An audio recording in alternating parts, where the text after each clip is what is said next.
Mabuhay, mahal tana. My name is Jean Paul Chavez. Today, we have discussed meaning, nature, and scope of ethics. Meaning of ethics. The word ethics is derived from the Greek word ethos, which means character or conduct. Ethics is also called as moral philosophy or philosophical thinking about morality.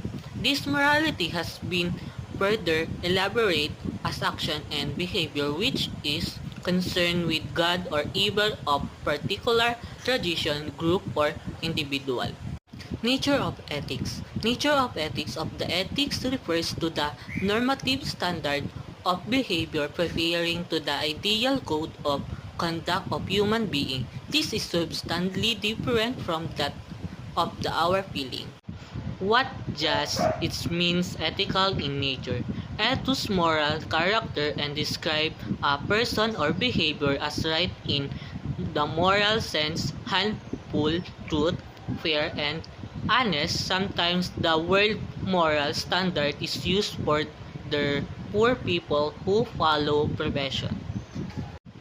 Scope of ethics. The scope of ethics include the own subject matter.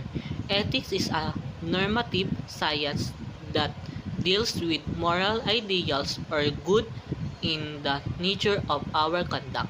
As a science of morality, it's just not inquire into the origin of human conduct but emphasize on the contents and various problems of moral consciousness like motives, intention, voluntary action, and so on.